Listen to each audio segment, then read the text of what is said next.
শুভ সকাল সবাইকে আমন্ত্রণ জানাচ্ছি মেরিল মিল্ক সোববার রাঙা সকাল অনুষ্ঠানে। সুন্দর একটি সকাল, নতুন দিন, দিনটি সবার জন্যই সম্ভাবনাময় হোক সেই প্রত্যাশা দিয়ে শুরু করছি আমাদের আজকের রাঙা সকাল। 2 ঘন্টা জুড়েই আয়োজন রয়েছে, পুরো রাঙা সকাল পরিবার আছে, একই সঙ্গে থাকছি কাজী রওশনারা সাকি, আছি আমি মাসুক। শুভ সকাল আমার তরফ থেকেও। সুন্দর একটি দিনের সূচনা, যেমন সাকিটা বলছিল, সুন্দর দিনের সূচনা আসলে সকাল থেকেই হয় এবং দিনটি সুন্দর হয়ে ওঠে, এবং অনেকগুলো দিন যদি একত্রিত করি তাহলে কিন্তু একটা জীবন হয়ে যায়। আর জীবনের কথা যদি বলি সেক্ষেত্রে সুশৃঙ্খল আচরণ, সুশৃঙ্খল জীবনের চর্চা করাটা খুবই জরুরি। আজকের অতিথি আলাপনে হয়তোবা এই বিষয়গুলো কোনো না কোনোভাবে এসেই যাবে এবং এগুলো আসলে দর্শক আপনাদের জন্য দিশারি হয়ে থাকবে বলে আমার মনে হয়। শুরুতেই সুন্দর জীবনের চর্চা এবং সুন্দর অভ্যাসের চর্চা করি, সাকির কাছে চলে যাই। শুভ সকাল। শুভ সকাল মাসুক, কেমন আছো? ভালো আছি, তুমি কেমন আছো? আমিও ভালো আছি।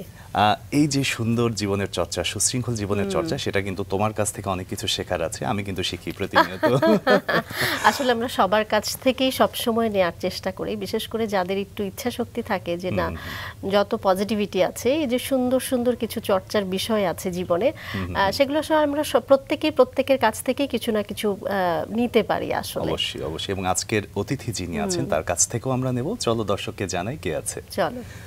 প্রিয় দর্শক, আমাদের আজকে রাঙা সকালের অতিথি বিশেষজ্ঞ চিকিৎসক, সংগঠক এবং ট্রায়াথলেট ডক্টর সাকলাইন রাসেল। চলে যাচ্ছি তার কাছে। শুভ সকাল। শুভ সকাল, ধন্যবাদ আপনাকে এখানে আমাকে আমন্ত্রণ জানানোর জন্য। আপনাকে স্বাগতম আমাদের এই আয়োজনে, এবং ভীষণ ভালো লাগছে আজকে আপনাকে পেয়ে। আমরা আশা করছি আজকে অনেক কিছু আপনার মাধ্যমে জানতে পারবো এবং দর্শককে জানাতে পারবো ইনশাআল্লাহ। একদম শুরুতে যদি শৈশবে ফিরে যাই, মিঠাপুকুরে ছিল আপনার শৈশব, কেমন ছিল সে সময় মিঠাপুকুর? ছিল না, এখনো আছে। কারণ হচ্ছে যে আমি শৈশবে এখনো আছি, সুযোগ পেলে শৈশবে ফিরে যাই।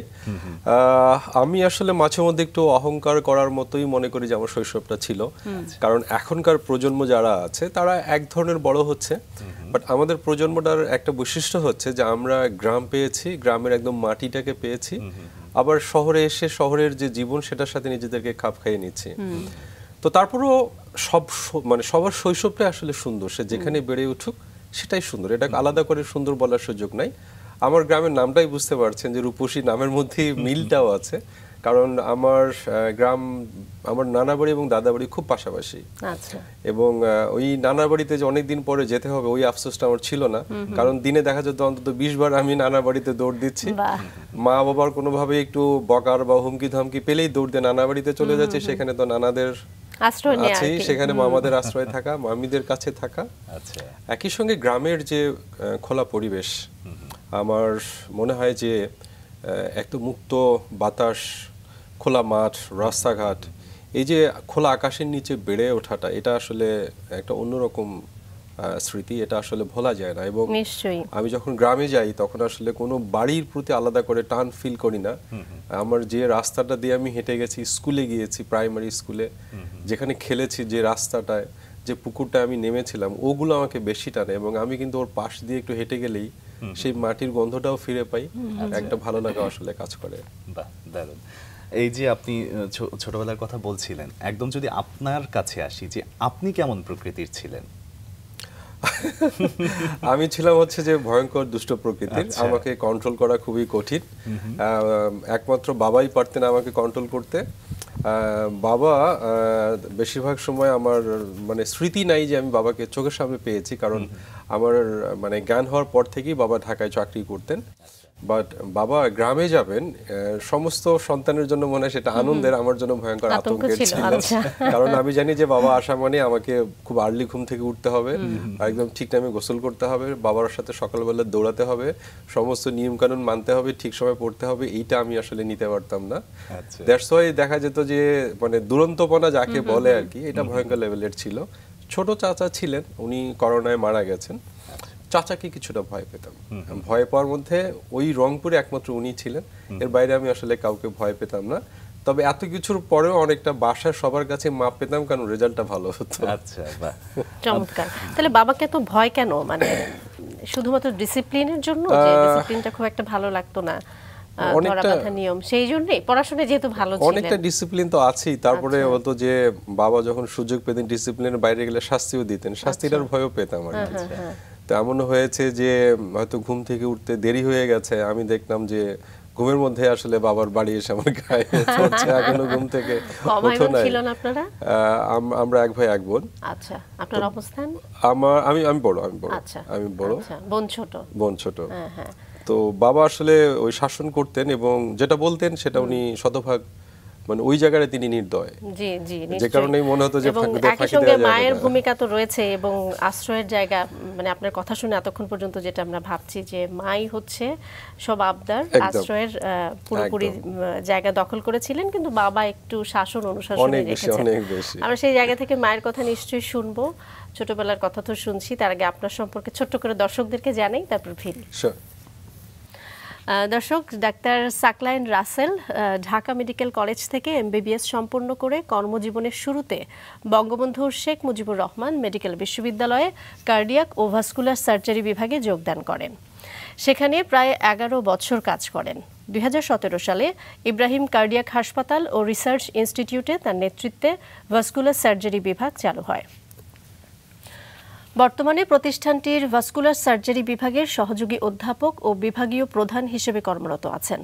মানব সেবায় কাজ করেছেন বন্ধু group, Aariz aid, Aariz school, Aariz ফাউন্ডেশনে।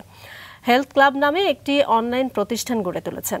এছাড়াও অনুষ্ঠান উপস্থাপক হিসেবে কাজ করেছেন বেসরকারি বেশ কয়েকটি টেলিভিশন চ্যানেলে। এ পর্যন্ত তার 5টি স্বাস্থ্য বিষয়ক বই প্রকাশিত হয়েছে। এছাড়া নিজের ইউটিউব চ্যানেল ও ফেসবুক পেজে নিয়মিত স্বাস্থ্য বিষয়ক নানা পরামর্শ তুলে ধরছেন। কয়েক বছর ধরে নিয়মিত পৃথিবীর কঠিনতম ট্রায়াথলন আয়রনম্যান প্রতিযোগিতায় অংশ নিয়ে তা সফলভাবে শেষ করেছেন তিনি। আমরা আবারও চলে যাই তার কাছে। আমরা ছোটবেলার গল্প শুনছিলাম এবং এই যে একজন আয়রনম্যান হয়ে ওঠা, একটু ছোট্ট করে শুনি। আমার মনে হয় এটার বীজটা বপন হয়েছিল বাবাকে দেখেই, বা বাবার সঙ্গে এই যে আর্লি মর্নিং দৌড়াতে হবে এরকম কোনো অভ্যেস থেকে হলো কিনা, একটু ছোট্ট করে জেনে আবার শৈশবে ফিরে যেতে চাই। কিছুটা সেটাও ডেফিনেটলি, কারণ হচ্ছে যে আয়রনম্যানে আপনি জানেন যে কঠিনতম প্রতিযোগিতা বলা হলেও এটা 3টা পার্ট থাকে। একটা হচ্ছে সাঁতার, আর একটা সাইকেল, আর একটা হচ্ছে যে রান। তো সাঁতারটা আমি আসলে বাবার কাছেই শিখেছি, কারণ বাবা গ্রামে যেতেন, আমাদের বাসার সামনে 3টা পুকুর ছিল।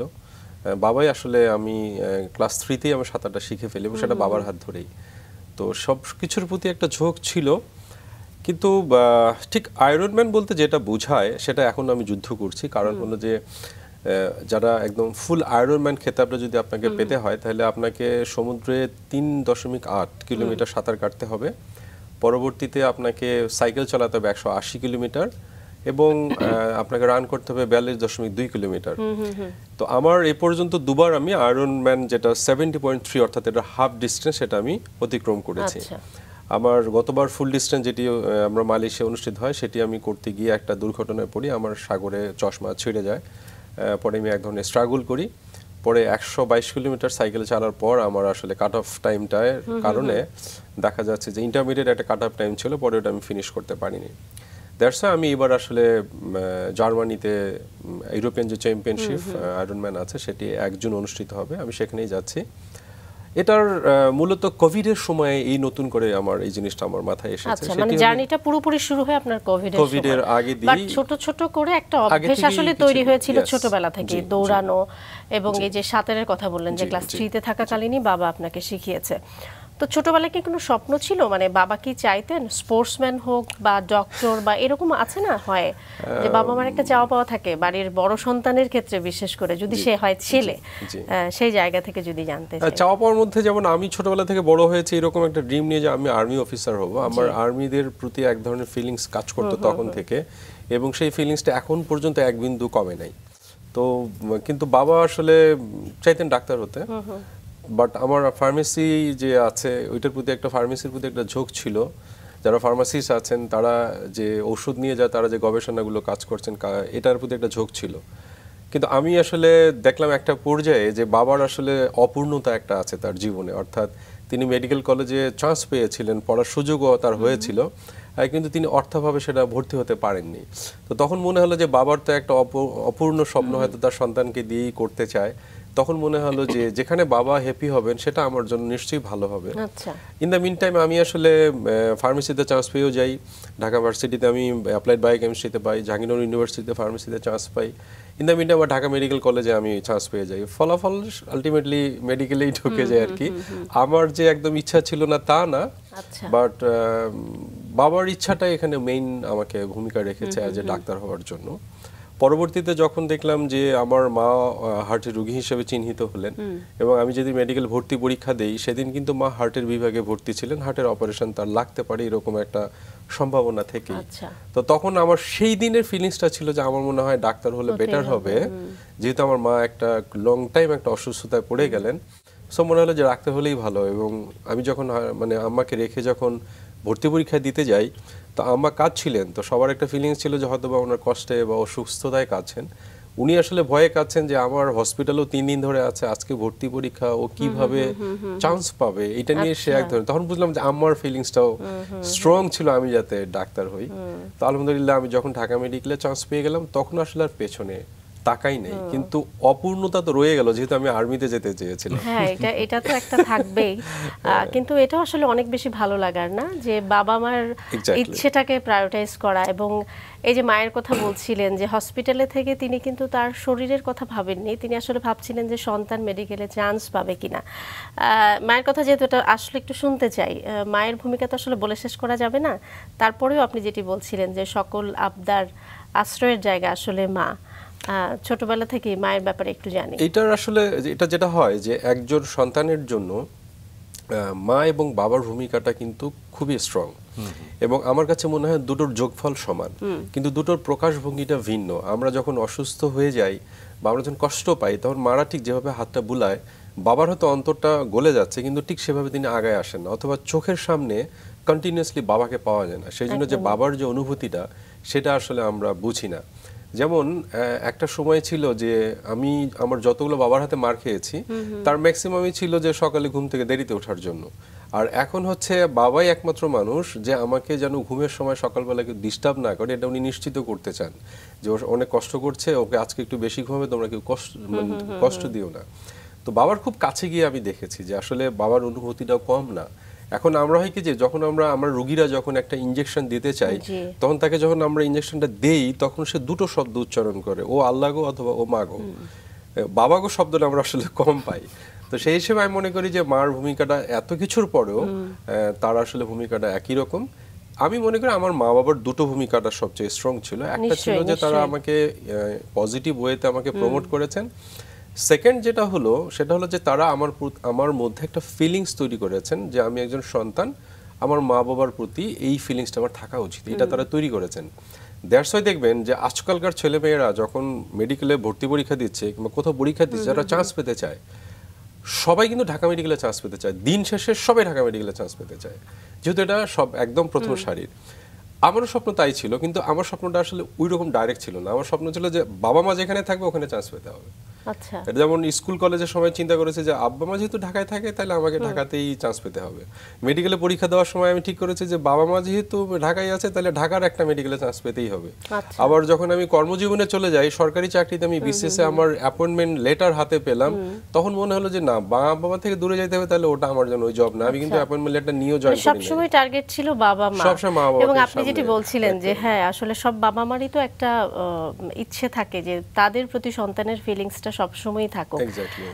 কেউ সফল হন, কোনো কোনো ক্ষেত্রে হয়তো সেটি ছিটকে যায়, হয়তো হয় না, তারপরে আসলে সেখানে আসলে বাবা মার চেষ্টাটা তো সবসময় আসলে অব্যাহত, কখনো কম থাকে না। কারণ আপনি দেখবেন যে এক ছাদের নিচে তিন সন্তান তিন ভাবে মা বাবাকে ট্রিট করে। তো এখানে মা বাবার ট্রিটমেন্টে কোনো প্রবলেম নাই। প্রবলেম আসলে এক একজনের যে পরিবেশে সে বেড়ে উঠছে সেটা আসলে তাকে প্রভাব ফেলে। এই জন্য সন্তান যদি কোনো একটা কারণে অপরাধ করে ফেলে, আমরা হয়তো মা বাবার দিকে আঙ্গুল তুলি যে তারা হয়তো ঠিক মতো শাসন করেনি। আমি চোখের সামনে বা আমাকে দিয়ে আমি জাজ করতে পারবো যে এক ছাদের নিচে থেকেও দেখা যায় যে দুই সন্তান দুই ভাবে মা বাবাকে ট্রিট করে। আমি এটা অনেক মা বাবার ক্ষেত্রে এটা প্রয়োগ করতে দেখেছি। এই জন্য আমার কাছে মা বাবাদেরকে কখনো দোষী মনে হয় না, বরং আমরা যে পরিবেশে বেড়ে উঠেছি হয়তো সেখানে ঘাটতি আছে। একদমই তাই, সহমত। বাবার অনুশাসন এবং মায়ের মমতা সবকিছু নিয়ে শুনছিলাম, এবং আমরা জানি যে পরবর্তীতে এটি আপনাকে একজন খুব ভালো বাবা হিসেবে তৈরি হওয়ার জন্য অনেক সহযোগিতা করেছে এবং সেই মানসিকতায় আপনি আসলে আপনার জায়গায় উজ্জ্বল। সেই গল্পে যাব, কিন্তু তার আগে শৈশবে আরো কিছুটা থাকতে চাই যে স্কুল জীবন কেমন ছিল?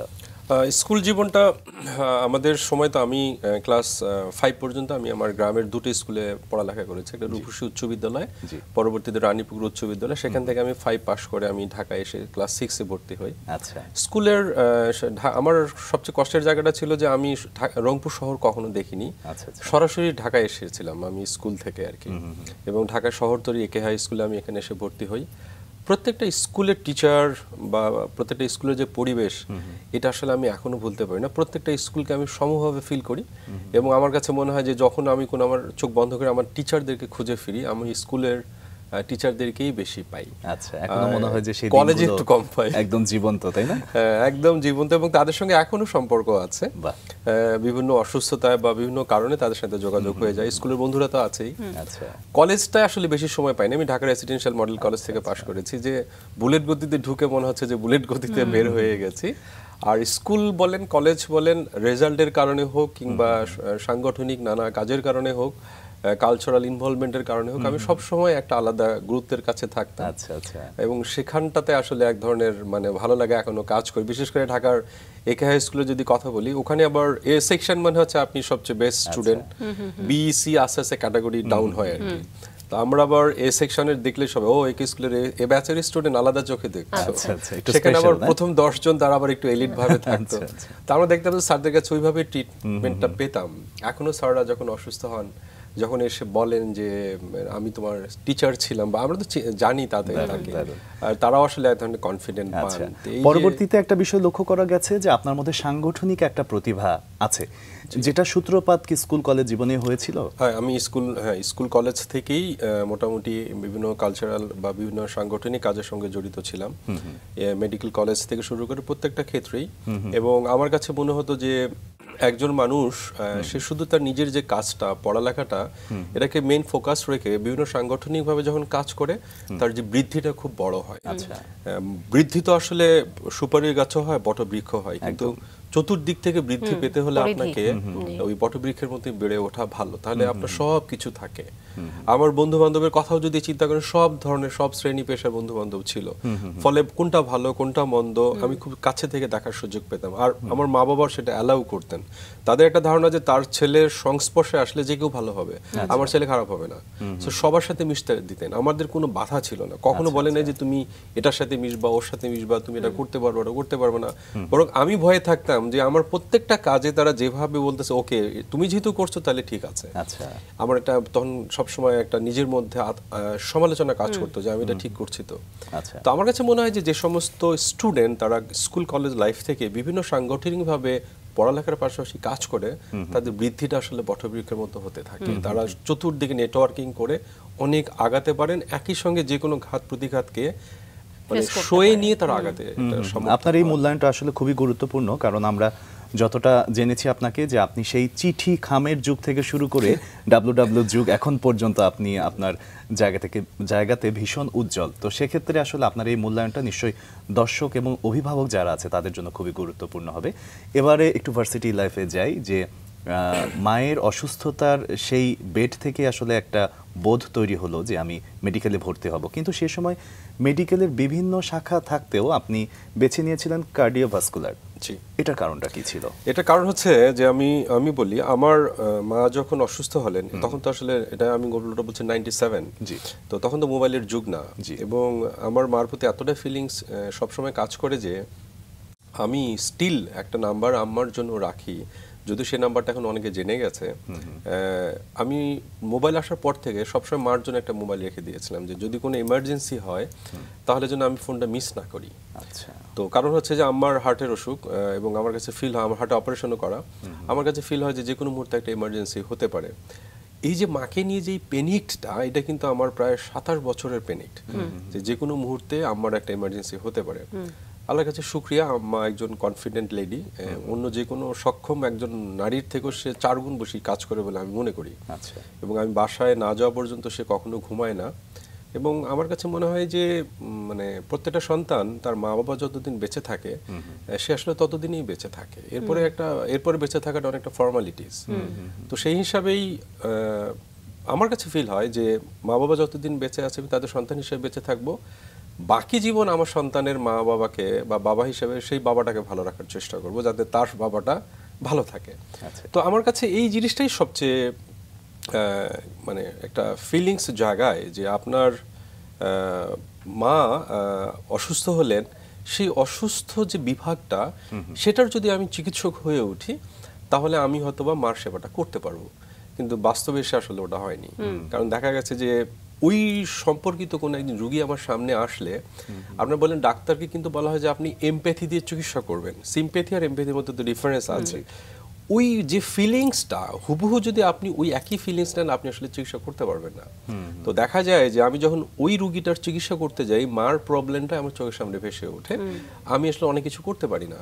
তো তখন আমার কাছে মনে হলো যে এই জায়গাটা থেকে আমার একটু দূরে থাকতে হবে। আচ্ছা, দ্যাটস ওয়াই আমি মানে ঢাকা মেডিকেলে ভর্তি হলাম, কার্ডিওভাস্কুলার এন্ড থোরাসিক সার্জারিতে ডিগ্রি অর্জন নিলাম, উচ্চতর ডিগ্রি, সর্বোচ্চ এমএস ডিগ্রিটা নিলাম। নেয়ার পরে আমার কাছে মনে হলো যে কার্ডিয়াকটা আমার জন্য পারফেক্ট হবে না, কারণ আমি এখানে কমফোর্ট ফিল করছি না। জি। তখন আমি আসলে ভাস্কুলারে যাই, এবং আরো কিছু কাজ ছিল, যেমন ভাস্কুলার অহরহ রোগীরা পঙ্গু হয়ে যাচ্ছে, পা হারাচ্ছে, হাত হারাচ্ছে, এটা মানুষ জানেই না। তো যেহেতু আমি একদিকে মিডিয়ায় কাজ করি, টুকটাক লেখালেখি করি, একটা বড় রকমের ফ্যান ফলোয়ার্স আছে, তো আমার কাছে মনে হলো যে ভাস্কুলার সাবজেক্টে যদি আমি যাই তাহলে আমি কিছু কালচারাল বা আমার যে সাংগঠনিক কাজগুলোতে একটা সময় দিতে পারবো। আর সেকেন্ড হলো যে আমি কিছু মানুষ তৈরি করতে পারবো যারা মানুষকে সেবা দিতে পারবো, অর্থাৎ আগামী দিনে ভাস্কুলার সার্জন। প্লাস হচ্ছে এই সাবজেক্টটা সম্পর্কে মানুষকে সচেতন করে ব্র্যান্ডিং করার একটা সুযোগ আমি অর্জন করব। আলহামদুলিল্লাহ আমি মনে করি যে আমি সবগুলোই পারছি, বা সেগুলো পারার দিকে আমি এগিয়ে যাচ্ছি। এই জন্য আমি আসলে শেষ পর্যন্ত ভাস্কুলারে গিয়ে থেমে গেছি। আচ্ছা, এবং আপনি অফিয়ারে গল্প করছিলেন যে বাংলাদেশে 2015 সাল পর্যন্ত এই ভাস্কুলার সার্জনের সংখ্যা ছিল 10-11 জন। তার মানে সেই সংখ্যায় আপনি পড়ে গেলেন, এরকম কি বিষয়টা? হ্যাঁ, ওই সংখ্যায় পড়ে গেলাম, এখন তো প্রায় 53 জন। হ্যাঁ, এবং এই বিষয়ে আসলে বাংলাদেশের মানুষ খুব একটা সচেতনতার কথা আমি পরে বলবো, বিষয়টা আসলে ইনফর্ম না, মানে জানেন না অনেকেই যে রক্তনালী সম্পর্কিত যে ব্লকেজগুলো, এগুলো সম্পর্কে আমরা অনেকেই জানি না। তো আপনি সেই সময়ে সেই একটা সিচুয়েশনে এরকম একটা সাবজেক্ট বেছে নিলেন, বুঝতে পারছিলেন যে এটার আসলে ভবিষ্যৎ আছে, মানে এটা দিয়ে আসলে সেবা দেওয়া সম্ভব, এরকম কোনো প্রজেক্ট সামনে এসেছিল? খুব ইন্টারেস্টিং কথা, সেটা হলো যে আমার আসলে এনটিভিতে প্রোগ্রাম করতাম ওই সময়, একটা চ্যানেল, বেসরকারি চ্যানেলে। আমি তখন স্বাস্থ্য প্রোগ্রাম করছি, একজন ভাস্কুলার সার্জন ওখানে আসলেন, তার কাজগুলো আমি দেখলাম। ইভেন আমরাও তো ভাস্কুলার সার্জারি কাজ দেখেছি। তো আমার একটা যেহেতু সাংগঠনিকভাবে কাজ করি, আমার প্রত্যেকদিন অন্তত 1 ঘন্টা হলেও কিছু কালচারাল, সোশ্যাল, বিশেষ করে সোশ্যাল কাজগুলো বা লেখালেখি বা একটা সংবাদ উপস্থাপনা করা বা এই যে প্রোগ্রাম উপস্থাপনার সাথে আমি ইনভলভ, যেহেতু মনে হতো যে আমি ভাস্কুলারে গেলে এটা পারবো। কারণ হচ্ছে যে কার্ডিয়াক সার্জারিতে জীবন নিয়ে প্রতি মুহূর্ত ডিল করতে হয়, আর ভাস্কুলার সার্জারিতে হাত এবং পা নিয়ে ডিল করতে হয়। কিন্তু এটা ঠিক যে এটা না মানুষ জানে, না মানুষ চেনে, না সাবজেক্ট আছে। তখন আমার একজন শ্রদ্ধেয় শিক্ষক ছিলেন, তিনি আমাকে দরজা আটকিয়ে বললেন পাশ করার পর আর কি, যে তুই কার্ডিয়াক সার্জারি ছেড়ে যাস না, তোর যা লাগে আমি তোর জন্য করব, একটা ছোট জায়গা ভাস্কুলার, এখানে তুই যাইস না। তাই আমি বললাম যে স্যার আপনি হার্টের সার্জন, আপনার দৌড় শুধু বুকের ভিতর, আর আমার দৌড় হচ্ছে চুল থেকে পায়ের তলা পর্যন্ত হবে। এবং বাংলাদেশে 18 কোটি মানুষ হলে 18 কোটি হার্ট আছে, কিন্তু 18x4 হচ্ছে হাত পা আছে। সো রুগী এখানে প্রচুর। তো আমার ওই দিনের ফিলিংসটা আমি মনে করি যে আজকে আমি সফল এই কারণে যে আজকে অন্তত মানে লক্ষ লক্ষ মানুষ কিন্তু এখন জেনে গেছে যে এটা ভাস্কুলার, এই রোগগুলো ভাস্কুলারের, এটার জন্য কার কাছে যেতে হবে। এই যে জানার পেছনে আমি মনে করি আমার বড় একটা রোল আমি প্লে করতে পেরেছি। এবং সে কারণেই কিন্তু এখনকার মানুষ কিন্তু যথেষ্ট সচেতন, এবং তারা কিন্তু বুঝতে পারছে যে ভাস্কুলার রোগগুলো হলে কার কাছে যাওয়া দরকার। এবং এই যে ভাস্কুলার সাবজেক্টটা যে এগিয়ে গেছে, যে এখন 53 জন vascular surgeon, they are doing so good, এবং প্রত্যেকেই হাইলি কোয়ালিফাইড সার্জন। এবং এদের হাতে যদি কোনো একজন রোগী পড়ে, কখনোই ম্যালপ্র্যাকটিস বা কোনো বিপদে পড়বে না বলে আমি মনে করি। যারা বিপদে পড়ছে তারা আসলে সঠিক জায়গায় পৌঁছাতে পারছে না। যেমন আমার কাছে রোগীরা আসে, আমাকে অনেক সময় রোগীদেরকে অন্য জায়গায় পাঠাই দিই, তারা মাইন্ড করে যে এত বড় একজন ডাক্তার, তার কাছে আসলাম, এত ভিজিট দিলাম, সে আবার বলছে আর একজনের কাছে যেতে হবে, অর্থাৎ রেফারালটা তারা মানতে চায় না। তো তখন আমি তাকে বলি যে দেখেন, আমি ডাক্তার, আমার কাজ হচ্ছে আপনাকে সেবা দেয়া, ঔষধ দিয়ে অথবা অপারেশন করে। তার থেকে বড় দায়িত্ব হচ্ছে আপনাকে গাইডলাইন করা। আপনি আসলে এই জায়গাটায় গেলে আপনি সঠিক চিকিৎসককে খুঁজে পাবেন, এটা আপনার জন্য বেটার হবে। তখন তারা এটা মানে ভালোভাবে নেয়। এবং আমি মনে করি যে চিকিৎসক যারা আমার জুনিয়র আছেন, যারা মনে করেন যে সাকলায়েন ভাইয়ের কথাটা আমার শুনলে কাজে লাগবে, আমি শুধু তাদেরকে একটাই বলি যে রুগীদেরকে গাইডলাইন দেওয়াটাই হচ্ছে প্রথম কাজ। আচ্ছা, কি করলে তার মানে ভালো হবে এটাই সে প্রথম জানতে চায়। বাকি কাজ তো অপারেশন বা মেডিসিন দিয়ে চিকিৎসা, সেটা তো আমরা সবাই করছি বা আমরা করতে পারি।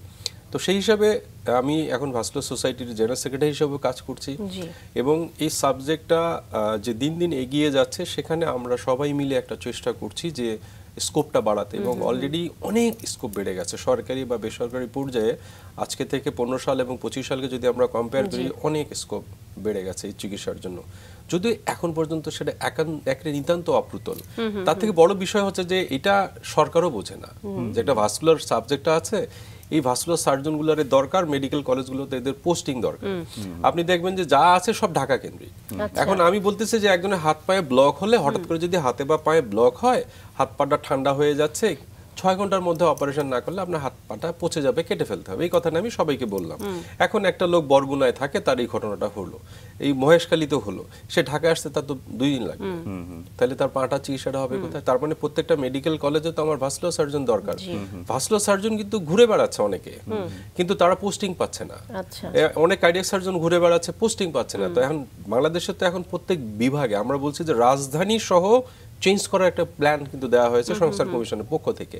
ভাইরাস এই যে বেসরকারি বলেন আর সরকারি বলেন, প্রত্যেকটা বিভাগে তো ভাস্কুলার সার্জনকে পদায়ন করা দরকার। এই জায়গায় সরকারের একটু মানে ইনফরমেশনের ঘাটতি আছে। কেন? মানে এটার ঘাটতিটা থাকার কারণ হলো যে তারা এখন পর্যন্ত জানেন না। যেমন নরমালি বলি, এনআইসিবিটিতে যে সমস্ত এখন ভাস্কুলার সার্জনরা আছে, অচিরে একটা সংকটে পড়ে যাবে। কারণ ওখানে তারা যারা প্রফেসররা কাজ করছেন কয়েকদিন পর রিটায়ারমেন্টে চলে যাবে। প্রফেসর যখন রিটায়ারমেন্টে চলে যাবেন তাহলে সহযোগী অধ্যাপককে টানতে হবে, সহযোগী অধ্যাপক যখন প্রফেসর হয়ে যাবেন তাহলে অ্যাসিস্ট্যান্ট প্রফেসরকে টানতে হবে, প্রমোশনই নাই। আচ্ছা, এই জায়গাতেই একটা জিনিস জিজ্ঞেস করতে চাই যে এই যে আপনি বলছেন যে মন্থর গতিতে সার্জন তৈরি হচ্ছে, বা আপনি বলছিলেন যে যখন আপনি শুরু করলেন 13-14 জন ছিল, এখন হচ্ছে 53 জন। এই মন্থর গতির কারণটা কি? যে পড়াশোনায় করা হচ্ছে এই বিষয়টা নিয়ে কম, নাকি আসলে মানে তাদেরকে পৃষ্ঠপোষকতা করা হচ্ছে কম? একদম সেটা হচ্ছে যে যেমন ধরেন আজকে এটা হচ্ছে যে আজকে যারা পাশ করে বের হবে, সরকারি চাকরি করছে, তার পথটা কোথায়? সে যখন দেখবে যে আমি ভাস্কুলার সার্জনে পাশ করলাম কিন্তু আমার কাজ করার জায়গাটা নেই, তখন তো সেই জায়গাটা নিরুৎসাহিত হবে। এখন ধরেন ভাস্কুলার সার্জারি না পড়ে বাংলাদেশে কোনো স্টুডেন্ট, মেডিকেল স্টুডেন্ট এমবিবিএস পাশ করে না, কিন্তু সেখানে কোনো ভাস্কুলার সার্জন পড়ায় না। তাহলে এটা কিভাবে সম্ভব? এখন 120টার মতো মেডিকেল কলেজ আছে, তো 120টার মধ্যে মেডিকেল কলেজ যদি 3 জন করে ভাস্কুলার সার্জন দেন, তাহলে তো আমার ভাস্কুলার সার্জন লাগে 400। যখনই আপনি বলবেন যে প্রত্যেক মেডিকেল কলেজে যে ভাস্কুলার সাবজেক্টটা পড়ানোর জন্য একজন ভাস্কুলার সার্জনকে রাখতে হবে, 120 জনের শর্টে সেদিনই হয়ে গেল। আমার তো সেই দিনই বলবে যে সবাই বলবে যে তাড়াতাড়ি ভাস্কুলার সাবজেক্টে ঢুকলে আমার পদ খালি। অথবা কি হচ্ছে, প্রমোশনের যে জটিলতা, দীর্ঘদিন ধরে তারা অপেক্ষায় আছেন, প্রমোশন হচ্ছে না। এখন প্রমোশন তো দিতে হবে, প্রমোশন যদি না দেন তাহলে ওই জায়গাটা নিবে কে? এই জায়গাগুলোতে আসলে আমলাতান্ত্রিক কিছু জটিলতা আছে। এই জটিলতাটার কারণ হচ্ছে আমরা হয়তো তাদের কাছে পৌঁছাতে পারছি না, অথবা সঠিক ইনফরমেশন দেওয়ার যে লোকটা, তিনি ইনফরমেশন দিতে ঘাটতি হচ্ছে। আমরা সোসাইটির পক্ষ থেকে যেহেতু এখন সরকার চেষ্টা করছে যে এই জিনিসগুলোকে কমিয়ে ফেলে একটা ভালো স্বাস্থ্য ব্যবস্থা সবার দোরগোড়ায় নিতে, আমি মনে করি যে এটা সুযোগ। একটু ছোট্ট করে জানবো যে এই যে ভাস্কুলার সার্জারি বা রক্তনালীর যে জটিলতা, এটা সম্পর্কে আসলে মানুষ বুঝবে কখন যে সে এরকম একটি জটিলতায় আছে, এবং একই সঙ্গে জানবার পরে প্রাথমিকভাবে আসলে তার কি কোনো কিছু করার আছে কিনা, কোনো প্রিকশন নেওয়া যায় কিনা? এক্স্যাক্টলি, এটা হচ্ছে যে আমরা যেমন বলি যে আপনার যদি রক্তনালীতে ব্লক, আমরা বলি হার্টে ব্লক হয়েছে, ব্লকটা আসলে হার্টে হয় না, ব্লকটা হয় হার্টের রক্তনালীতে।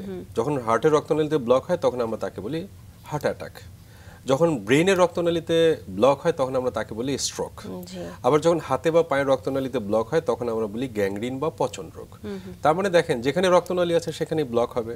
হার্টে যেরকম আমরা রিং পড়াই, রক্তনালীতে ব্লক হয়ে গেলে পায়েও রিং পড়াই। হার্টে যেরকম আমরা বাইপাস করি, পায়েও বাইপাস করি। হার্টে ব্লক হলে তীব্র ব্যথা হয়, বুকে ব্যথা হয়। পায়ে যদি বা হাতে যদি ব্লক হয়, 2 ধরনের ব্যথা হয়। একটা হচ্ছে হঠাৎ করে হাতে বা পায়ে তীব্র ব্যথা, এত ব্যথা যে আপনি কোনো ওষুধে কাজ হচ্ছে না, একটু পরে হাতটা নীল কালচে বর্ণ ধারণ করছে, ঠান্ডা হয়ে যাচ্ছে, এটা হচ্ছে হঠাৎ ব্লকের একটা উপসর্গ। আরেকটা হচ্ছে যে ভালো মানুষ, উনি সিগারেট খান, ওনার ডায়াবেটিসটা কন্ট্রোলে নাই, প্রেশার কন্ট্রোলে নাই, উনি একটু হাঁটছেন, কিছু দূর পরে ওনার পায়ে খিল ধরে ব্যথা হয়, একটু বিশ্রাম নিলে ভালো লাগে, আবার হাঁটেন, একটা পর্যায়ে দেখা গেল যে অল্প একটু হাঁটলেই ব্যথা হয়।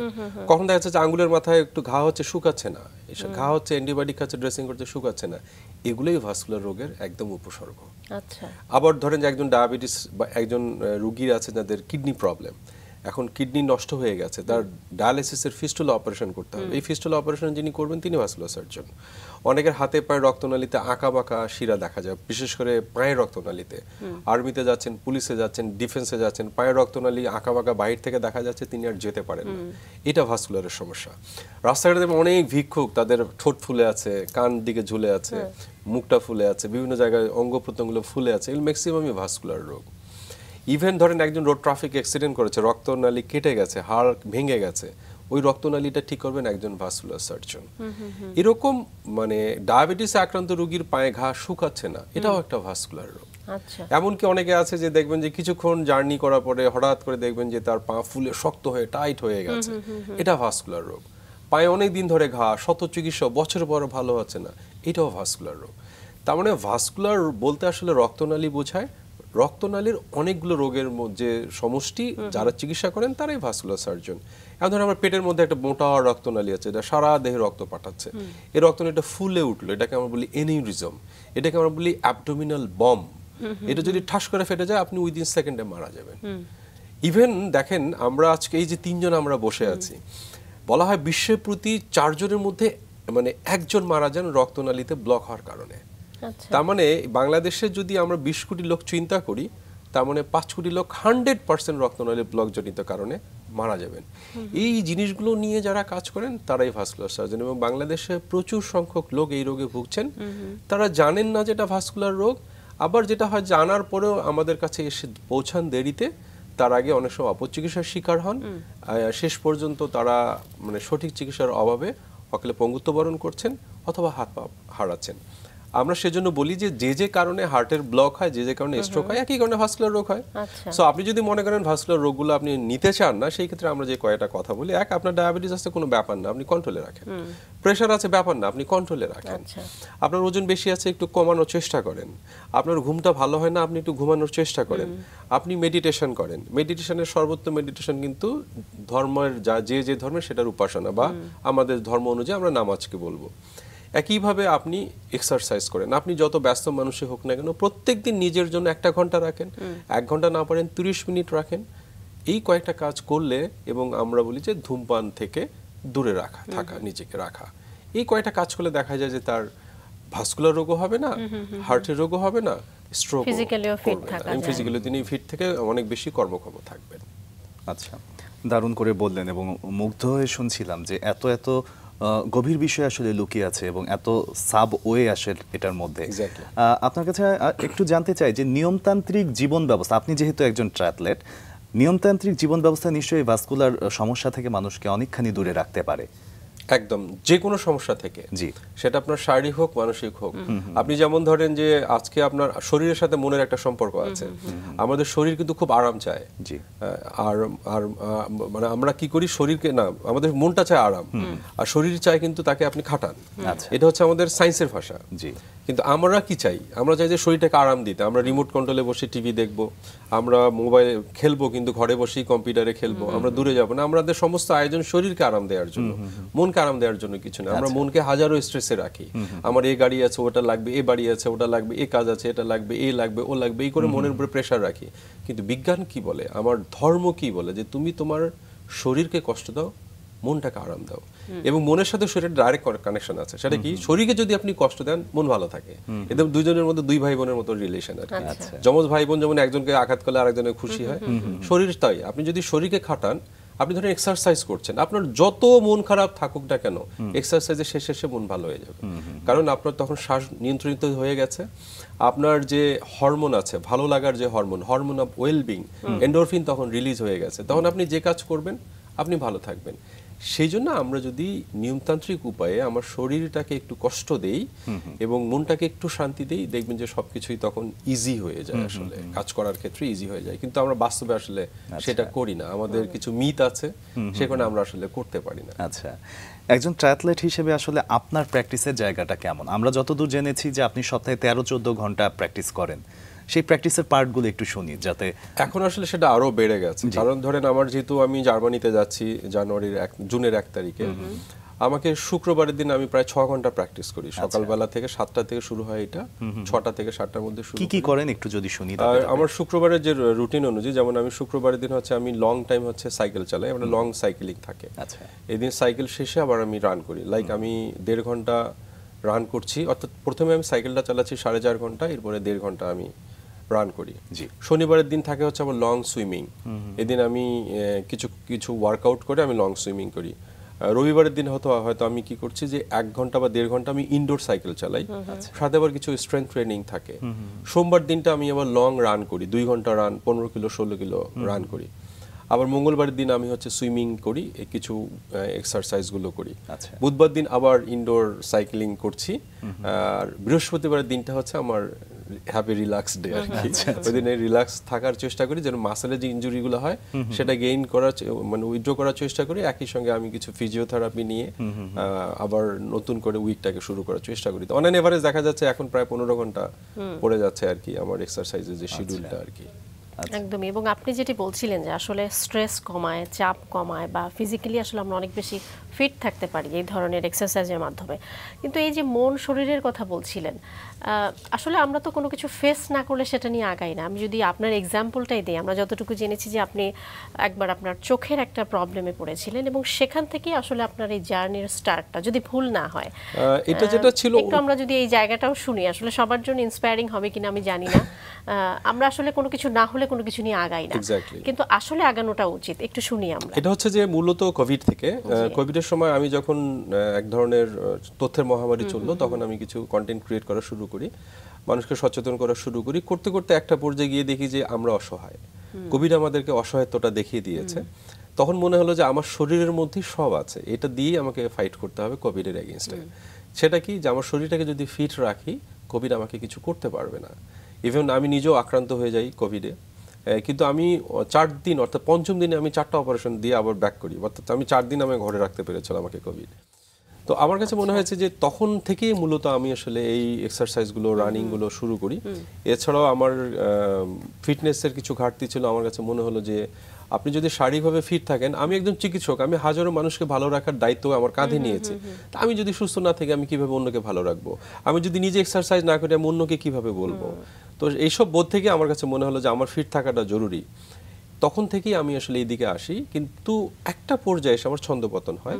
তখন কোভিড চলছিল, আমার হঠাৎ করে চোখে কিছু প্রবলেম ধরা পড়ে। আমি হাসপাতালে যাই, আমার এক বন্ধু চিকিৎসক, সে আমাকে দেখি লাফ দিয়ে ওঠে এবং দ্রুত বলে যে তোকে এখন অপারেশন থিয়েটারে যেতে হবে। আমি থিয়েটার থেকে যখন বের হলাম, বের হওয়ার পরে সে আমাকে আবার চেক করার পরে, মানে সে জাস্ট পিছন থেকে হেলান দিয়ে বসলো। ও খুব ভালো একজন চিকিৎসক, ডাক্তার সোহেল আমার বন্ধু। তো ও বললো যে দোস্ত আলহামদুলিল্লাহ, মানে আমার খুব ভালো লাগছে এখন। কেন? বলছে যে জাস্ট আমার তো মনে হয় যে তোর চোখটা আর একদিনও যদি দেরি হতে পারতো যে তোর এই চোখটা চিরতরে অন্ধ হয়ে যেত। আমি আসলে বুঝেই নেই যে আমার চোখটা এতটা খারাপের দিকে গেছে। তখন আমি বাসায় যাই, বাসায় গিয়ে আমাকে বলে যে তোর 6 মাস কোনো দৌড়াদৌড়ি করা যাবে না। তো আমি আসলে খুব মানসিকভাবে ভেঙে পড়ি। তখন মনে হয় যে আমি আসলে দৌড়াদৌড়িটা, রানটা কিন্তু এক ধরনের প্রেম। আপনি যখন রেগুলার ম্যারাথনে অংশ নেবেন, আপনি প্রেমে পড়ে যাবেন। তখন আমার কাছে মনে হলো যে আরো, মানে নিষিদ্ধ হওয়ার পরে আরো বেশি ভালো লাগা শুরু হলো। তখন আমি ওকে ফোন করে বললাম যে দোস্ত আমি কি করতে পারি আর আমার, কারণ আমি নিতে পারছি না ঘরে বসে থাকা। তখন সে আমাকে বললো যে তুই সাঁতার কাটতে পারিস। তখন আমি ওই দিনই আমি একজনকে ঠিক করে আমি গোলতালাবু পুকুর, পুরান ঢাকা, সেখানে চলে যাই। সেখানে গিয়ে আমি সুইমিং প্র্যাকটিস করি এবং সেটি ছিল আসলে এপ্রিল-মে মাসের দিকে। এবং ওই বছরই আমি বাংলা চ্যানেলে আমি রেজিস্ট্রেশন করি এবং ওই সুইমিংটা বাংলা চ্যানেলটা টার্গেট আমি রাখি এবং 6 মাসের ট্রেনিং নিয়েই কিন্তু আমি বাংলা চ্যানেল, যেটা টেকনাফ থেকে সেন্ট মার্টিনের যে 16.1 কিলোমিটার যে বঙ্গোপসাগরটা, ওটাকে আমরা বাংলা চ্যানেল বলি, ওইটা আমি পাড়ি দেওয়ার জন্য আমি রেজিস্ট্রেশন করি এবং এটা আমি সাকসেসফুলি কমপ্লিট করি। আমার প্রায় 6 ঘন্টা 41 মিনিট লাগে। আচ্ছা, তো তখন আমাকে ও বললো যে ঠিক আছে, তুই এখন দৌড়াদৌড়ি করতে পারিস আর কি। তো আস্তে আস্তে তারপরে দৌড়াদৌড়িটা শুরু করি। আসলে একটা মানুষের জীবনে প্রত্যেকটা ক্ষেত্রে বাধা থাকে। আমার তখন চোখটা বাধা। আমার একটা স্পেশাল বেবি আছে আরিজ, আপনার শুরুতে আমরা আরিজ স্কুলের নাম শুনেছি। ও আমার জন্য একটা বাধা যে আমি ওকে রেখে এগুলো পারবো কিনা। দেন হচ্ছে যে আমার পেশাগত ব্যস্ততা একটা বাধা। তো আপনি কখন আলাদা করে কোন একটা জায়গায় নাম লেখাতে পারবেন? যখন আপনি বাধাগুলোকে অতিক্রম করতে পারবেন। আর যদি বাধাকে অতিক্রম করতে না পারেন, তাহলে স্রোতে ভেসে যাবেন। আমি চেষ্টা করেছি বাধাগুলোকে অতিক্রম করতে। একদমই তাই। ডিসিপ্লিন লাইফ বা প্রতিদিনের চর্চা, এই জিনিসগুলো আসলে জীবনের প্রত্যেকটা ক্ষেত্রে বাঁকে বাঁকে কোনো না কোনোভাবে কাজে দেয়। যে বিষয়গুলোর ঘেরাটোপে আসলে দর্শকও বুঝে ফেলেছে যে শরীরচর্চা বিষয়টা আসলে কতটা গুরুত্বপূর্ণ। আমরা আপনার সম্পর্কে অনেক কিছুই জেনেছি, অনেক কিছুই আছে গল্প করার মতো, কিন্তু যেহেতু সময় কম, আমরা একটু আপনার খুব স্পর্শকাতর একটা জায়গায় এবং খুব স্পেশাল একটা জায়গায় আসি, সেটা হচ্ছে আরিজ। আমরা যতটা জেনেছি যে আপনি ভীষণ সাহসী একজন বাবা, এবং সন্তানের প্রতি এত অগাধ ভালোবাসা এত সুন্দরভাবে প্রকাশ করার ক্ষমতা হয়তো বা সব বাবার সেই সাহসটা থাকে না, যেটা আপনি প্রকাশ করেছেন। আমরা একটু আরিজের গল্প শুনি। আরিজের গল্পটা আসলে খুবই ছোট্ট, মানে সেটা হলো যে আমার বিয়ের 1.5 বছরের মাথায় একেবারে কথা বলতে বলতে আমার শাশুড়ি মারা যান, এবং এতটা মানে দ্রুততম সময় তাকে হারাবো এত অল্প বয়সে, এবং উনি ফিট ছিলেন, টোটালি ফিট ছিলেন। ওনার 13 দিন আগেও সব চেক আপ করার পরে আমরা কিছু পাইনি। তো তখন আসলে আমার ওয়াইফ ছিল একেবারে মা ডিপেন্ডেন্ট, একেবারে ভয়ঙ্কর লেভেলের। তো তার শখটাকে আসলে কভার করা যাচ্ছিল না। তো তখন আমরা চিন্তা করলাম যে আই নিড আ বেবি যাকে সে মা ডাকতে পারবে। মানে সব সন্তান যখন বড় হয়, বিয়ে করে, মা বাবা হয়, তখন তার সবার কিন্তু ফিলিংস থাকে যে আমাদের দেশের প্রেক্ষাপটে যে ছেলে হোক। এখন চেঞ্জ হয়ে গেছে, এখন বলে যে সুস্থ সন্তান হোক। এখন আর ছেলে মেয়ে কেউ বলে না, বলে সুস্থ সন্তান হোক। আমার ছিল যে মেয়েই হোক, কারণ তাকে সে মা ডাকতে পারবে। এছাড়া আমি তাকে আমার কাছে মনে হচ্ছে সুস্থ করতে পারবো না। তো একটা পর্যায়ে আমরা দ্রুত বেবি নিয়ে ফেলি, এবং দেখা গেল যে পরে যেটা জানলাম যে মানে ছেলে হলো আর কি। তো আমরাই এমন মনে হয় মা বাবা যে জানতাম না যে কি হবে, ছেলে না মেয়ে, আমরা এটা ইচ্ছা করে অ্যাভয়েড করেছি। আচ্ছা। এবং সবে অবাক হচ্ছিল যে ডাক্তার, মা বাবা জানি না যে তার ছেলে হবে না মেয়ে হবে। তো ইনফ্যাক্ট সবাই যখন ওকে বাচ্চাটাকে নিয়ে ব্যস্ত, আমি একজন চাইল্ড স্পেশালি রেখেছিলাম। উদ্দেশ্য ছিল আমার সন্তান সুস্থ আছে কিনা, এবং আমি ওকে খুব ক্রেজি হয়ে দেখছিলাম যে ওর হাত পা সব ঠিক আছে কিনা। দেখলাম যে সব ঠিক আছে, এভরিথিং ঠিক আছে। 3 বছর পর্যন্ত আমরা আসলে বুঝতে পারিনি যে তার এর মধ্যে মহা কিছু সে ঘাটতি নিয়ে পৃথিবীতে এসছে। 3 বছর পর্যন্ত খুবই চমৎকার, আমরা কিছুই বুঝে উঠতে পারিনি। 3 বছর পরে দেখলাম যে ওর মধ্যে কিছু অস্বাভাবিক আছে। কিছু কিছু বিষয়ে সে অস্বাভাবিক মেধাবী, যেটা ওইটা থাকা কথা না। কিছু কিছু ক্ষেত্রে তার কাজগুলো একেবারেই অস্বাভাবিক, স্বাভাবিক মনে হয় না। পরবর্তীতে আসলে তাকে আমি 3 বছর 3 মাস বয়সেই প্রথম ডিটেক্ট করি যে তার মধ্যে কিছুটা অটিজমের ফিচার্স নিয়ে সে বড় হচ্ছে, এবং সাধারণত কোনো মা বাবা এটা মেনে নিতে পারে না। তো আমরা মোটামুটি 5 বছর পর্যন্ত অপেক্ষায় ছিলাম যে হয়তোবা সামথিং মিরাকল ঘটবে, বা আমরা অনেক আসলে নিজেকে অসুস্থ ভাবতে চাই না। তো 5 বছর পরে আমার মনে হলো যে আমাকে এখন ফাইট করতে হবে, একটা দীর্ঘ সময়। 5 বছর পরেই আমি নিশ্চিত হই যে আমার এখন ঘোষণা করার সময় এসে গেছে যে আমার একটা স্পেশাল বেবি আছে। আচ্ছা, খুব সহজে বললেন, কিন্তু জার্নিটা কি এত সহজ ছিল? অনেক সময় যেটা দেখা যায় যে বাড়ির বাইরের মানুষগুলো তো বটে, বাড়ির মানুষটাও কিছুটা বাধা দেয়, বা অনেক সময় এটা আসলে সামাজিক একটা ট্যাবু আমি বলবো, যে এটার মধ্যে থেকে আমরা বের হতে একটু সময় হয়তো বা লাগবে। কিছু ট্যাবু ছিল, যেমন আমার ওয়াইফের ট্যাবু ছিল যে সে রংপুর মেডিকেল কলেজে সরকারি চাকরিতে পোস্টিং ছিল। তো সে ইনিশিয়ালি হাইড করেছিল, হতে পারে এরকম আমার কাছে মনে হয়েছিল যে মানুষ হয়তো বলবে যে একটা স্পেশাল বাচ্চা, তাকে রেখে সেই রকম রংপুরে পড়ে আছে। আমি এবার 3 বছর 3 মাস বয়সে ওকে ঢাকায় নিয়ে এসে আরিজকে ওর ফুপির হাতে আমি তুলে দেই, ওর ফুপি ওকে টেক কেয়ার করতো এবং স্পেশাল স্কুলে ভর্তি করে, যেহেতু রংপুরে সে সুযোগটা নেই। তো তার মধ্যে একটা হীনমন্যতা কাজ করতো যে আমি রংপুরে থাকি, আবার আমি যে তাকে একটু কষ্ট করে ঢাকায় পোস্টিং নিয়ে আসবো সেটাও আমি পারছিলাম না, কারণ পোস্টিং বাংলাদেশে তো আসলে যোগ্যতার বাইরে অনেক কিছু লাগে। ওই সময় আমি মনে করি যে এখন আমার সেটা নাই।